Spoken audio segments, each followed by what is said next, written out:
ইংরেজি সাহিত্যে অষ্টাদশ শতক তথা নিও ক্লাসিক্যাল পিরিয়ডে যে উপন্যাসের জন্ম হয়েছিল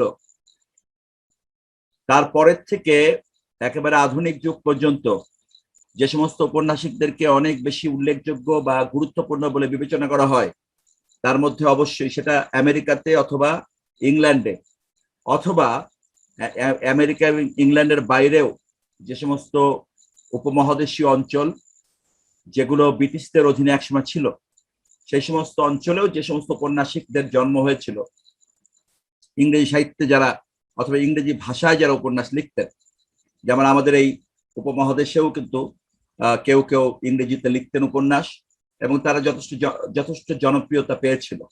যেমন তোমাদের অনেকেরই নাম জানা থাকবে অরুন্ধতী রায়, আমাদের এই উপমহাদেশের রাইটার, তিনি একজন উপন্যাসিক। তার বিখ্যাত উপন্যাস গড অফ স্মল থিংস অনেক উল্লেখযোগ্য। এছাড়া আর কে নারায়ণন অথবা নিরশ্রী চৌধুরী অথবা বিক্রম শেঠ, অনিতা দেশাই, এরা সবাই লিখতেন। এমনকি নিউজিল্যান্ড, অস্ট্রেলিয়াতেও আমরা অনেক ছোট গল্পকার অথবা উপন্যাসিকদেরকে দেখতে পাই যারা উপন্যাস রচনা করেছেন। আয়ারল্যান্ডেও আমরা কিছু রাইটার, উল্লেখযোগ্য লেখককে দেখি, আর আমেরিকাতে তো ছিলই। কিন্তু এই সকল উপন্যাসিকদের মধ্যে যদি আমরা তালিকা করে কিছু উপন্যাসিকদেরকে আলাদাভাবে উল্লেখযোগ্য বলে বিবেচনা করার চেষ্টা করি, তাহলে সেক্ষেত্রে একজন অন্যতম উপন্যাসিক বলে বিবেচিত হবেন ভিক্টোরিয়ান যুগের বিখ্যাত উপন্যাসিক চার্লস ডিকেন্স।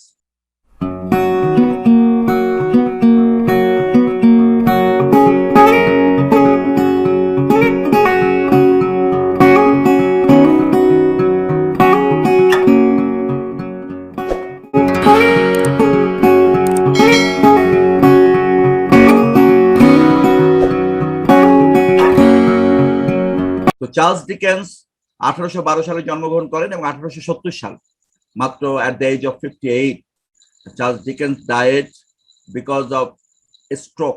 এখন তো এটা অনেক বেড়েছে, যেটা স্ট্রোক, যেটা আমরা ব্রেন স্ট্রোক বলি। স্ট্রোক মানে ব্রেনে। তো আমরা অবশ্য স্ট্রোক এবং অ্যাটাকের মধ্যে একটু পার্থক্য অনেক সময় করি না, আমরা স্ট্রোক এবং অ্যাটাককে মিলিয়ে ফেললেও দোষের না, কারণ এটা তো মেডিকেল সায়েন্সের ভাষায় এটা পরিবর্তন হয়। আমরা সাধারণ মানুষেরা যারা মেডিকেল সায়েন্সের সাথে অতটা রিলেটেড না, তারা যদি একটু আলাদাভাবে এটা না করতে পারি তাতে আমি খুব দোষের কিছু দেখি না। কিন্তু একেবারে আসলে মেডিকেল সায়েন্সের প্রেক্ষিতে যেটা স্ট্রোক সেটা হচ্ছে ব্রেনে হয়ে থাকে, আর যেটা অ্যাটাক সেটা হার্ট বা অন্য জায়গা হতে পারে। এটা অনেকে মানে যারা মেডিকেল সায়েন্সের পরিভাষা হয়তো বলা হয়ে থাকে। তো স্ট্রোকটা আসলে ব্রেনের ব্যাপার। তো আমাদের যে চার্লস ডিকেন্স, উনি যেটা ব্রেন স্ট্রোক, সে ব্রেন স্ট্রোক করে 58 বছর বয়সে 1870 সালে তিনি মারা যান।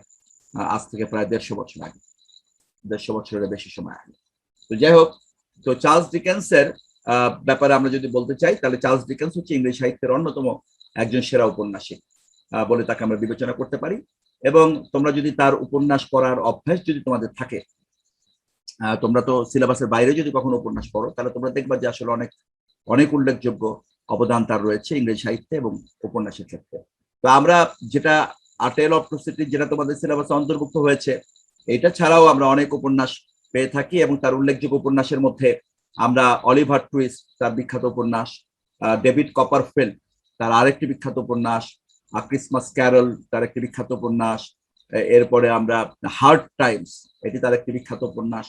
এরপরে আমরা তার আরেকটি উপন্যাস পেয়ে থাকি, সেটি হচ্ছে গ্রেট এক্সপেকটেশন তার আরেকটি বিখ্যাত উপন্যাস।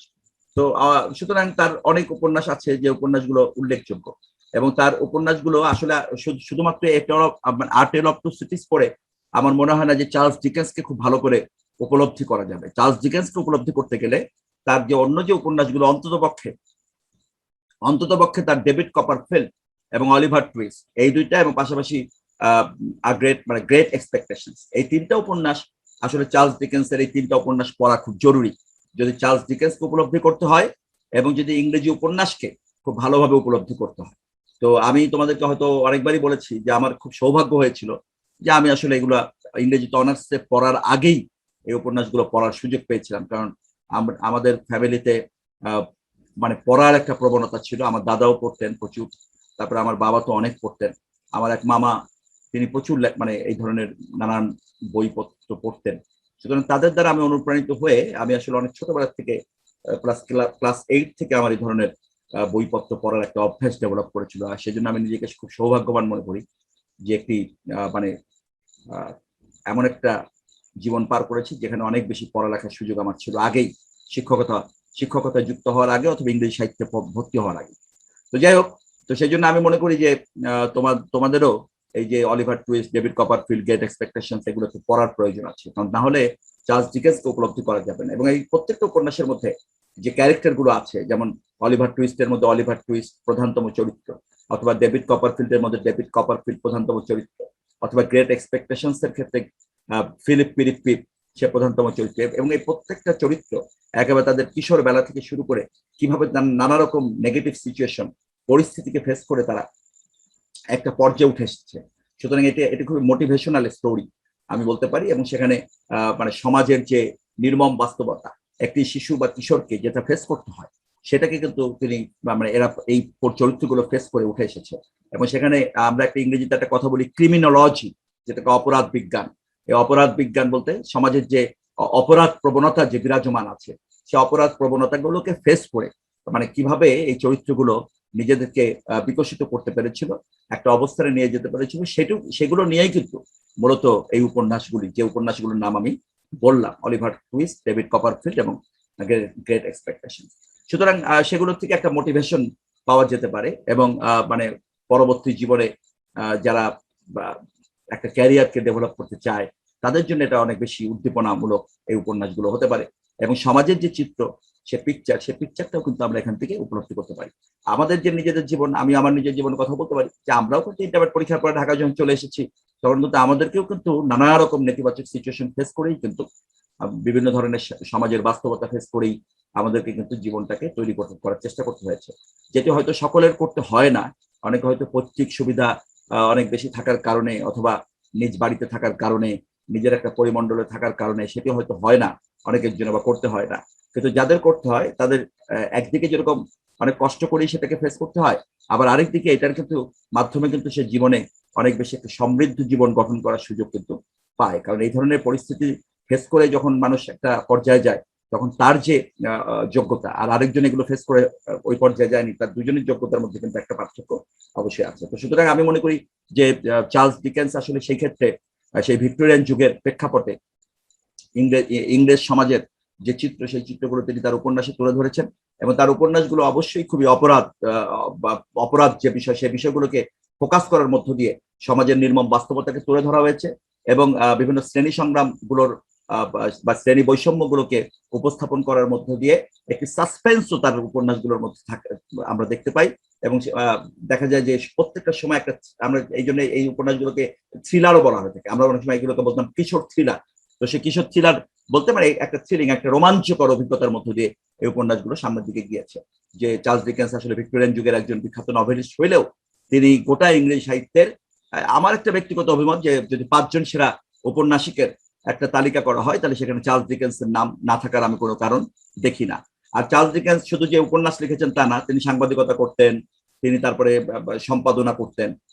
এবং মানে এই সম্পাদনা, সাংবাদিকতা, এরপরে উপন্যাস রচনা, এগুলোর মধ্য দিয়ে তিনি আসলে ইংরেজি সাহিত্যে যথেষ্ট অবদান রাখার চেষ্টা করেছেন। তো সুতরাং এই পরিপ্রেক্ষিতে আমরা চার্লস ডিকেন্সকে আমরা বুঝতে পারি এবং তার সমকালীন প্রেক্ষাপটটাকে আমরা উপলব্ধি করতে পারি। এবং চার্লস ডিকেন্সের আরেকটা অভ্যাস ছিল, যে অভ্যাসটার কারণে হয়তো তার উপন্যাসগুলো এত বেশি সমৃদ্ধ হয়েছে। যে অভ্যাসটা আমাদের মধ্যেও যদি থাকে, তাহলে আমাদের উপন্যাস আমরা যদি নাও লিখি, অন্তত জীবন অনেক বেশি সমৃদ্ধ হবে, সে ব্যাপারে কোনো সন্দেহ নাই।